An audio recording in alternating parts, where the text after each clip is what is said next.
Hello मुलांनो, मी आहे साची, तुमची स्टडी बडी आणि स्वागत आहे तुमचं माझ्या चॅनल साची स्टडी स्टुडिओमध्ये. मुलांनो, आजचा विषय आहे मराठी. आज इथे आपण पाहणार आहोत इयत्ता 5वीचा पाठ कुलदीपक. कुलदीपक म्हणजे असा मुलगा की जो कुळाचं किंवा घराण्याचं नाव मोठं करतो. इंग्लिशमध्ये लाईट ऑफ फॅमिली आणि हिंदीमध्ये कुलदीपक किंवा सुपुत्र. तर चला सुरू करूया. तर आता आधी जाणून घेऊया शब्दार्थ म्हणजे वर्ड मीनिंग्स. आस्था म्हणजे आपुलकी मीन्स अफेक्शन. निश्चय म्हणजे ठाम मीन्स डेफिनेटली. प्रोत्साहन म्हणजे पाठिंबा मीन्स एनकरेजमेंट किंवा सपोर्ट. सहकार्य म्हणजे मदत मीन्स कोऑपरेशन किंवा हेल्प.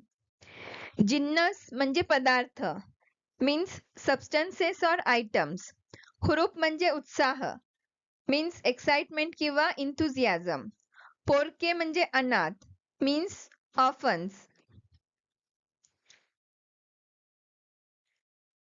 आता जाणून घेऊ वाक्प्रचार. भानावर येणे म्हणजे शुद्धीवर येणे. प्रश्नांचा भडीमार करणे म्हणजे सतत प्रश्न विचारणे. आनंद द्विगुणित होणे म्हणजे आनंद दुप्पट होणे. आता पाहूया प्रश्नोत्तरे. पुढील प्रश्नांची उत्तरे लिहा. पहिला प्रश्न, दीपक उदास का झाला होता? उत्तर, दीपक अनाथ मुलांचा विचार करून उदास झाला होता, कारण त्यांची मायेनं विचारपूस करणारे कोणी नाही. त्यांची दुःख वाटून घेणारे आणि त्यांना सुखाचे शब्द देणारे कोणीही नाही म्हणून. दुसरा प्रश्न, दीपक व त्याच्या मित्रांनी दिवाळी कशी साजरी केली? उत्तर, दीपक व त्याच्या मित्रांनी फटाके न घेता त्या पैशातून अनाथ आश्रमातील मुलांसाठी नवीन कपडे घेतले. प्रत्येकाने घरातून फराळाचे पदार्थ घेऊन त्याची पाकिटे व उटण्यांची पाकिटे त्या मुलांना वाटली. मुलींनी त्या अनाथ मुलांना भाऊबीजेला ओवाळले. अशा प्रकारे दीपक व त्याच्या मित्रांनी दिवाळी साजरी केली. पुढचा प्रश्न आहे, कोण कोणास म्हणाले? पहिलं वाक्य, दीपक कसला विचार करतोस? डब्बा आणला नाही का? उत्तर, सरांनी दीपकला विचारले. दुसरं वाक्य, त्यांची दुःख वाटून घेणारे कोणी नाही, त्यांना सुखाचा शब्द देणारेही कोणी नाही. उत्तर, दीपक त्याच्या मित्रांना म्हणाला.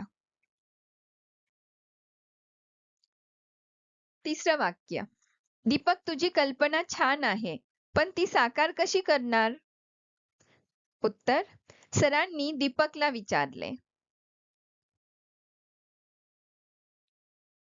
चौथं वाक्य, सर आज आम्हाला जी शाबासकी मिळाली ती ह्या दीपकमुळे. उत्तर, सर्व मुले मुख्याध्यापकांना म्हणाली.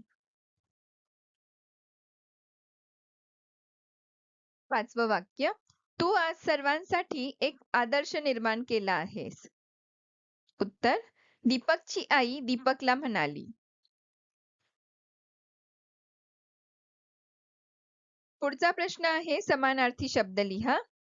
निश्चयी म्हणजे ठाम, जिन्नस म्हणजे पदार्थ, प्रोत्साहन म्हणजे पाठिंबा, हुरूप म्हणजे उत्साह. पुढचा प्रश्न, विरुद्धार्थी शब्द लिहा. हुशार, मठ्ठ, अनपेक्षित, अपेक्षित, आवडता, नावडता.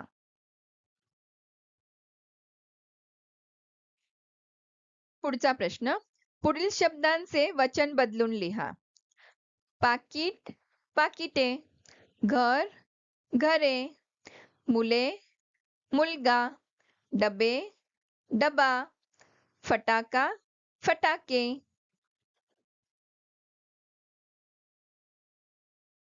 पुढचा प्रश्न आहे, या पाठात आलेल्या आपलेपणा यासारखे पणा लावलेले आणखी शब्द लिहा.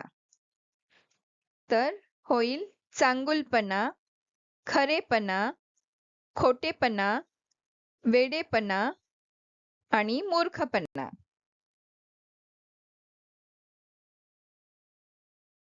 पुढील शब्दांचे लिंग ओळखा. दिवाळी, ती दिवाळी म्हणजे स्त्रीलिंग. कल्पना, ती कल्पना म्हणजे स्त्रीलिंग. पुस्तक, ते पुस्तक नपुसकलिंग. आश्रम, तो आश्रम म्हणजे पुल्लिंग. निसर्ग, तो निसर्ग म्हणजे पुल्लिंग. पुढचा प्रश्न आहे रिकाम्या जागा भरा. पहिलं वाक्य, दीपक निश्चयी टिंब टिंब आपली भूमिका मांडू लागला. उत्तर स्वरात. दीपक निश्चयी स्वरात आपली भूमिका मांडू लागला. दुसरं वाक्य, उद्यापासून टिंब टिंब सुट्टी लागणार होती. उत्तर दिवाळीची. उद्यापासून दिवाळीची सुट्टी लागणार होती. तिसरं वाक्य, प्रत्येक जण दीपकवर टिंब टिंब भडीमार करू लागला. उत्तर प्रश्नांचा. प्रत्येक जण दीपकवर प्रश्नांचा भडीमार करू लागला. चौथं वाक्य, शाळेने दीपकचा आणि त्याच्या आईवडिलांचा टिंबटिंब केला. उत्तर सत्कार. शाळेने दीपकचा आणि त्याच्या आईवडिलांचा सत्कार केला. पाचवं वाक्य, वर्गातल्या मुलींनी टिंबटिंब आश्रमातल्या मुलांना ओवाळले. उत्तर भाऊबीजेला. वर्गातल्या मुलींनी भाऊबीजेला आश्रमातल्या मुलांना ओवाळले. प्रश्न दुसरा, कोण ते लिहा. पहिलं वाक्य, दीपकची कल्पना सरांना सांगणारे. उत्तर दीपकचे मित्र. आश्चर्यचकित होणारे. पालक. फारच खुशीत असणारी. दीपकची आई. आणि सर्वांशी मिळून मिसळून वागणारा. दीपक. सर्व मुलांचे कौतुक करणारे. मुख्याध्यापक. आता पुढचा प्रश्न आहे, खालील शब्दांना दार हा प्रत्यय लावून शब्द पुन्हा लिहा. दुकान, दुकानदार. फौज, फौजदार. जमीन, जमीनदार. पोत, पोतदार. डौल, डौलदार. पुढचा प्रश्न, खालील शब्दांचे लिंग बदला. मुलगा, मुलगी. शिक्षक, शिक्षिका. विद्यार्थी, विद्यार्थिनी. मुख्याध्यापक, मुख्याध्यापिका. पुढचा प्रश्न आहे, कंसात दिलेल्या सूचनेप्रमाणे बदल करा. पहिलं वाक्य आहे, राम शाळेत जातो. नाम अधोरेखित करा. तर उत्तर आहे राम. दुसरं वाक्य आहे, तू आज सर्वांसाठी एक आदर्श निर्माण केला आहेस. इथे सर्वनाम अधोरेखित करा. तर उत्तर येईल तू.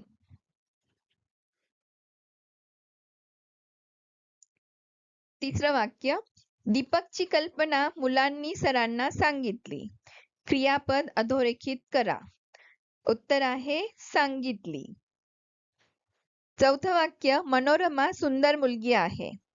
इथे विशेषण अधोरेखित करा. तर उत्तर येईल सुंदर. पुढचा प्रश्न आहे, दीपकचे स्वभाव गुण लिहा. उत्तर दीपकचे स्वभाव गुण, हुशार, मनमिळाऊ, हळवा, सर्वांचा विचार करणारा आणि कृतिशील. पुढचा प्रश्न आहे, आकृती पूर्ण करा. हा एक भाषिक खेळ आहे. इथे आपल्याला अक्षर दिलेला आहे री. त्यापासून आपल्याला 6 शब्द बनवायचे. जसं पोळी, गोळी, टोळी, कोळी, ओळी आणि थाळी. तर मुलांनो, अशा प्रकारे आपण इथे पूर्ण केलाय इयत्ता 5वीचा पाठ कुलदीपक. पुन्हा भेटूया नेक्स्ट व्हिडिओमध्ये. तोपर्यंत thank you for watching. Keep watching and keep studying. Please like, share and subscribe. And don't forget to study smart and shine like a star. All the best for your exam. Bye bye.